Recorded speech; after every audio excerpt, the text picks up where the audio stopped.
All right, now let's head to Townsville, where One Nation leader Pauline Hanson has arrived to kick off the first leg of the family law inquiry. This has been Pauline's crusade for years. The senator aims to tackle the issues in the family court system, one state and region at a time. Pauline, this is a people's inquiry. What's at the heart of this particular inquiry?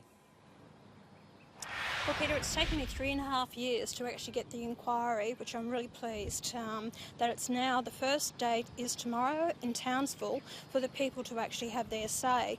And I do want it to be the people's inquiry. We've had a lot of inquiries in the past from the Australian Law Reform Council. We've had it from different organisations and different interest groups. But I think this is the first time really for the people to actually have their say. And in having read their submissions, there's a lot of hurt, a lot of pain. People have denied the right to see their children. They're tired of the process. It's taken years to get decisions, and the whole system is so bogged down. Even the judges are overloaded with cases. That takes them sometimes even up to 4 years to hand down the decisions. Kids are denied the right to see the parents because of, allegations made against the other parent. It is horrendous what is happening. So hopefully after this inquiry, and we're taking it to the cities and the regional areas throughout the whole of the country, and hopefully at the end of it we can find some recommendations along with other recommendations in the past to make an improvement in our system. Pauline, domestic violence has been in the news for obviously bad reasons in the last few months, but it's obviously a scourge on society. How much of the problems we have in this country with domestic violence will be a part of this particular inquiry? Well, I think it is going to have a part to play in this, because a lot of the submissions are around domestic violence, and it does play a big part in it by all means. But there's also, I'm reading submissions where false allegations have been made of domestic violence, and so it enhances someone's ability to withhold the children from the other parent. Now, this goes both ways. If you look at the government website, out of 284 cases, it was 79% of the parents were involved in the murdering of those children. And this is on the government's website, Peter, that you've got 49% were committed by the women and 26% by the men, which is so wrong. So, it's not one or the other should be blamed. What I'm saying is, hopefully we can find the answers to stop this from happening, and children are denied the right. Isn't this all about the rights of the child? And that's what I want to find the answers to it, because we see so many breakups in families now that are breaking down. We've got, youth suicide, we've got kids on drugs, we've got depression, we've got self-harm, all these things. We've got to look at why this is happening, and I want to get to the bottom of it and ask the tough questions.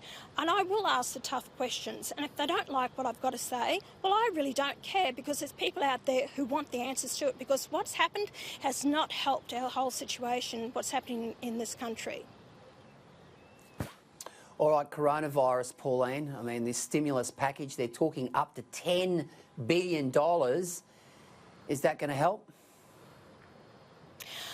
It depends on how they spend it, Peter, and I believe it should be put into infrastructure projects that is for the long-term vision of this country. If you put it in infrastructure projects, you're actually creating work. Those people are then paying their taxes. It's no good putting it into, businesses that are struggling. I know they're going to struggle, but they can't pay, keep businesses going. But if you've got people that are actually earning that money, and those money in turn are being spent in the businesses, it will help everyone. But we need these projects. I'd still say again, look at the Bradfield scheme, that needs to be built. We need to look at projects that is going to give us a better power supply to keep these businesses, industries, manufacturing going. I'd like to see the government get behind encouraging more Australians to start up industries and manufacturing, instead of those migrants or those foreign investors coming out here, buying it up and not paying taxes in this country. So the government has a big opportunity now to get behind those ones who want to start up industries and manufacturing, help state governments raise the threshold for payroll tax so they're not paying payroll tax, and put on more people to work.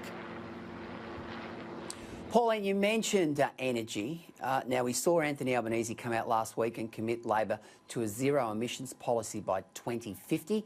We've seen the National Party say, look, you know, that's not going to work because it's going to throw miners out of work. And we've also seen a bit of a push from John Barilaro and, of course, Keith Pett and others who are saying that we should explore the nuclear option. Do you have a view on nuclear energy? I've been talking about for years. Of course, we've got a debate and we've got to talk about nuclear. It's been working in France and they supply power to England for many decades and it has worked. We've got Lucas Heights, that's nuclear research facility there. So we should be looking at nuclear, which is clean energy. We've got to look at a different source of energy. So whether it's coal-fired power stations for the dispatchable power, till we get look at some nuclear, look at your energy. I've got no problem with solar panels. I've got no problem with wind power, but it cannot drive the country. That's what they've got to understand. It can't drive and give us the power that we need. The escalating power prices is what's driving industries and manufacturing to go offshore to other countries to run their businesses, and that in turn will decimate the workforce in Australia. So people, you need to really think about having the debate on nuclear. Pauline, you also mentioned dams and you mentioned the Bradfield scheme, which I noticed that Deb Frecklington has embraced with gusto, and she's rolling that out and will roll that out during the course of the upcoming state election campaign. That's right. In the upcoming state election, that's why she's doing it, have no doubt. Well, absolutely. What are your thoughts on this Paradise Dam scandal? It is an absolute scandal, and I went up there and I went around there because at the base of it is you've got Biggenden, you've got Colston Lakes. Now, they were lacking water, a very rich, fertile farming area. Now, I spoke to Matisse Cormann and the Prime Minister about running a pipe from Paradise Dam to Colston Lakes to water that area. Very rich in agriculture, brings a lot of money to the district.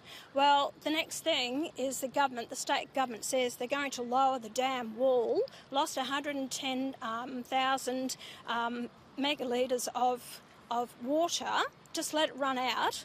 And the government never did anything. They should have negotiated, the federal government should have negotiated, because it would have cost about $240 million to fix that dam wall. And they actually cost them $240 million to reduce the dam wall. It was an absolute disgrace what's been allowed to happen. They should have put the piping in. All the government has done on my fighting for them and getting the farmers to get a meeting with Matisse Cormann. It took them over 20 years to get that meeting, and because I arranged it, and all they've turned around and has given them another $1.5 million towards a feasibility study. People are over the feasibility studies. Just make a decision, go in there and get some work done.